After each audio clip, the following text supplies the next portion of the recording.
Bonjour, donc Rocaucas, je suis donc kanak. Euh, pour une terminologie tout à fait historique, euh, c'est la Nouvelle-Calédonie. Pour nous, c'est donc kanak, kanaki, pour préciser un peu déjà les termes, le contexte du débat.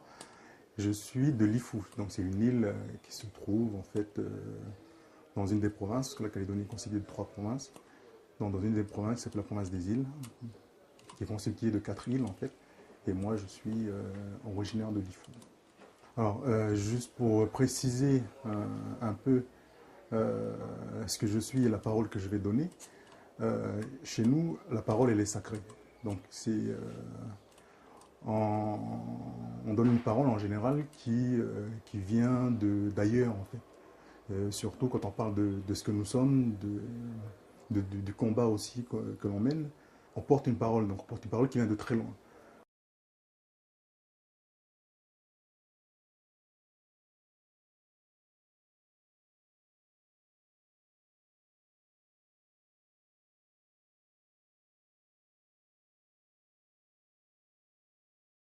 Donc moi, je vais parler en tant que Rocaucas personnel. Bon, déjà, quand on parle de nom de famille, ça ne nous appartient pas non plus. Ça appartient à un clan et ça remonte à des origines très lointaines, en fait, ancrées dans la culture. Donc je parle en mon nom donc, personnel. Donc je vais parler peut-être un petit peu du syndicat, mais je ne suis pas non plus attitré pour parler au nom du syndicat ni au nom d'un parti politique. Donc, c'est vrai que j'étais affilié à l'USTKE. Donc, l'USTKE, c'est un syndicat kanak fondé par des kanaks pour défendre les travailleurs kanaks dans un contexte colonial. Alors, l'USTKE, c'est une union de syndicats des travailleurs kanaks et des exploités.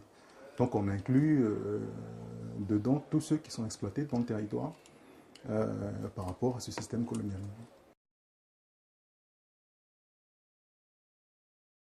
1984-1988. Qu'est-ce qui s'est passé en Kanaki? Alors, 84-88, nous, on a qualifié ça de guerre civile. Euh, on est arrivé à une situation où l'État nous a imposé en fait des découpages en fait, qui ne correspondaient pas trop à nos, euh, à nos valeurs et puis à notre façon de travailler. Et 84, il y a eu la mort d'un des leaders en fait des mouvements nationalistes kanak qui s'appelait Loa Machoro. Et c'était une période en fait de situation de guerre civile, je disais, avec des barrages, avec des, euh, des heurts en fait d'échange de coups de feu, qui a duré pendant 4 ans, mais c'est assez espacé. C'est pas une guerre civile pendant qui a duré toute cette période. C'était une situation instable qui a duré 4 ans. En 88, avec l'assaut de la grotte d'Ouvéa, enfin la prise d'otage d'abord, et l'assaut de la grotte d'Ouvéa avec la mort des 19 Kanak à Gossana. Et bon, on connaît un peu le contexte de cette fusillade où les Kanaks se sont fait massacrer. Bon, il y a une situation. Bon, il y a eu la mort des 2 gendarmes, il y a eu la prise d'otage, mais ce qui a été dramatique, c'était le contexte. Enfin, euh, c'était quand on a vu comment les frères sont tombés. En fait, la plupart sont morts après la libération de l'assaut. Tu peux nous rappeler comment ça s'est passé? C'est-à-dire qu'il y a eu une prise d'otage par des militants kanak, indépendantistes, de gendarmes, Mhm. et à la suite. Bon, il y avait, je pense que ça répondait à un mot d'ordre de l'époque. Certains ont suivi, d'autres pas. La prise d'otage, bon, ça s'est passé, je le rappelle, à Ouvéa, occupation de la gendarmerie. On a pris une partie du groupe s'est dirigée vers le nord, une autre partie s'est dirigée vers le sud. Ceux qui sont dans le sud ont été libérés, ceux qui sont dans le nord ont été, voilà, c'est que c'est dans une grotte. Et il y a eu on a commencé des pourparlers. Et bon, ça a fini comme on sait avec des interventions des GIGN, etc. Et le massacre des preneurs d'otages, quoi. Voilà. Et suite à ça, il y a eu l'envoi des médiateurs du Pacifique, donc des gens qui sont à l'initiative de Rocard pour mener une mission de dialogue. Et c'est de là qu'on a sorti les accords de Matignon à l'époque.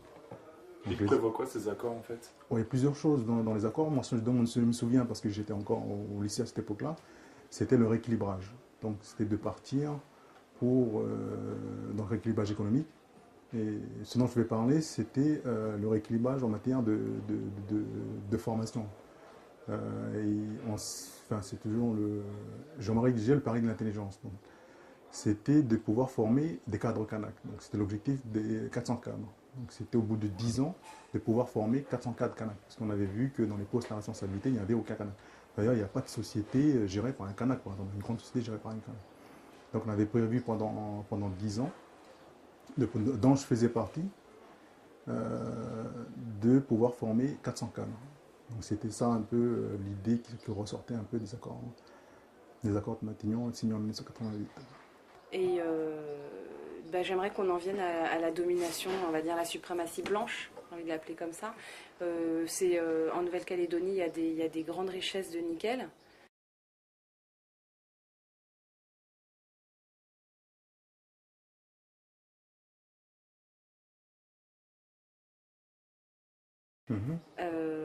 Qui est propriétaire de ces mines, des usines et tout ça qui sont... Je vais dire propriétaire, mais c'est nous les propriétaires en fait. Je vais dire la terre, elle nous appartient. Bon, maintenant propriétaire au sens économique, on va dire c'est l'État colonial qui est propriétaire. On parle en termes d'action. D'exploitation enfin, je veux dire d'action, d'exploitation. Qui s'est approprié? Il s'est approprié cette ressource-là, il l'exploite et on se bat pour que nous, on ait une partie de cette richesse-là aussi. Bon, c'est un combat, je veux dire, qui est légitime, parce que quand on voit des multinationales débarquer chez nous, prennent nos terres, le vendent à l'extérieur, puis qui disent que c'est à eux, là il y a un problème. La population locale n'a pas accès aux retombées de cette richesse-là. Quel accueil a le syndicat Kanak parmi la population là-bas? Mais la population dans sa globalité, quoi. Aussi bien les Kanaks que les Blancs sur place. Je crois que c'est un peu pareil partout.